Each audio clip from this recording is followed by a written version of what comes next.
প্রযুক্তির দুনিয়া ক্রমাগত বৃদ্ধি পাচ্ছে। আজ এমন সব ডিভাইস তৈরি হয়ে গেছে যা আরও 50 বছর পরে আবিষ্কার হওয়ার কথা ছিল। এই সব আবিষ্কার শুধু আপনাদেরকেই অবাক করেনি, মূলত এটি বিজ্ঞানীদের ধ্যান ও ধারণা দুটোই পাল্টে দিয়েছে। আজ আপনাদের দেখাতে চলেছি এমন সব আবিষ্কার যা কল্পনারও বাহিরে। দেখতে একদম সাধারণ খোলা ছাদের 4 চাকার গাড়ি রাস্তায় কত সুন্দরভাবে চলছে, কিন্তু হঠাৎ যদি গাড়িটি পানিতে নেমে পড়ে তখন যা ঘটবে তা বাস্তবে না দেখলে কেউ বিশ্বাস করবে না। আসলে এই সব হলো উন্নত দেশের উদ্ভাবক, আর এই গাড়িটির নাম দেওয়া হয়েছে অ্যাম্ফিকার 770। গাড়িটি তৈরি করেছে জার্মানির এক সাহসী প্রকৌশলীবিদ। এই গাড়িটি মূলত তৈরি হয়েছিল 1960 সালের দিকে, আর এটাই ছিল বিশ্বের প্রথম MBPS কার। তার নামের সাথেই লোকাল রহস্য হলো 770 মানে হলো রাস্তায় চলে প্রতি ঘন্টায় 70 কিলোমিটার আর পানিতে চলে 7 নট গতিতে। তার নিচে রয়েছে দুটি স্বয়ংক্রিয় পাখা যা পানিতে নামার পরই তার কার্যক্রম শুরু করে দেয়, আর এটিতে স্টিয়ারিং হুইল দিয়েও তার গতিপথ নিয়ন্ত্রণ করা যায়।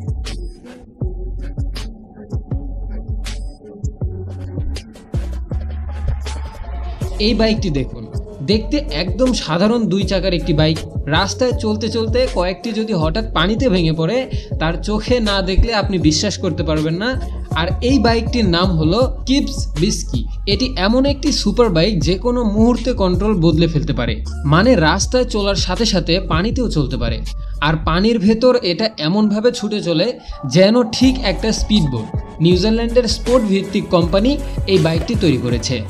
প্রতিষ্ঠানটির প্রতিষ্ঠাতা অ্যালান গিবস, যিনি 15 বছরের অধিক সময় ধরে রিসার্চ করেছেন এই প্রজেক্টে। প্রায় 15 বছর গবেষণা, হাজারবার টেস্টিং, প্রায় বিপুল পরিমাণ অর্থ ব্যয়, এরপর বাইকটি তৈরি হয়েছে। প্রায় কয়েক মিলিয়ন ডলার খরচ হয়েছে এই একটি বাইক তৈরি করতে। আপনি যদি কোথাও ঘুরতে যান আর মাঝপথে যদি নদী থাকে তাহলে আপনাকে আর ফ্রিতে উঠতে হবে না, এটা সাহায্যে আপনি নদী পার হয়ে যেতে পারবেন। দেখতে যেন একটা ছোট মিনি বাস, 4 চাকার বদলে এখানে ব্যবহার করা হয়েছে 4টি বিশালাকার চাকা। আসলে মূলত একটি কোনো বাস নয়, এটি শক্তিশালী একটি ট্রাক। মূলত এটিকে বরফের দেশের জন্য তৈরি করা হয়েছে। এই গাড়িটি বরফ কেটে যে কোনো দিকে চলতে সক্ষম বলে এর চাহিদা প্রচুর। আর এই গাড়িটির নাম টাকার স্নো। ক্যাট কোম্পানি এটি বরফের দেশে এমনভাবে চলে যেন বরফেই তার জন্ম আর বরফের দেশেই তার আবাসস্থল। রাস্তায় আপনাকে এটি তেমন কিছু মনে করাবে না, কিন্তু যখন এটি হিমালয়ে উঠবে তখন মনে হবে এক যোদ্ধা বরফ কেটে পাহাড়ে উঠছে।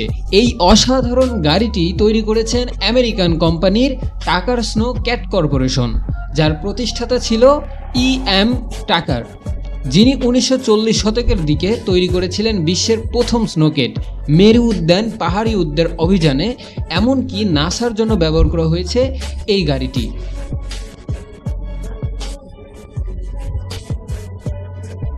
দেখতে যেমন একটা গোল টেবিল, কিন্তু আসলে সেটা টেবিল নয়। মূলত এটা হলো এমন এক সাইকেল যেটাকে চালাতে পারে একসাথে 7 জন মানুষ। হ্যাঁ, আপনি ঠিকই শুনেছেন, 7 জন মানুষ একসাথে বসে প্যাডেল মেরে চালাতে পারে এই সাইকেলটা। আর এখানে সবচেয়ে মজার বিষয় হলো সবাই প্যাডেল করলেও নিয়ন্ত্রণ থাকে একজনের হাতে। অফিস, বিশ্ববিদ্যালয় এবং ট্যুরিস্টদের জন্য এটি খুবই জনপ্রিয়। একসাথে গল্প, মিটিং ও রাইড সবই করতে পারবেন এটাতে বসে। ভিডিওটি শেষে সবার কাছে একটাই অনুরোধ, চ্যানেলটিতে নতুন হয়ে থাকলে অবশ্যই একটি সাবস্ক্রাইব করে পাশে থাকবেন, কারণ আপনার একটি সাবস্ক্রাইব আমাকে নতুন আরেকটি ভিডিও বানাতে উৎসাহ করে। যদি ভিডিওটি ভালো লাগে একটি লাইক করে পাশে থাকবেন।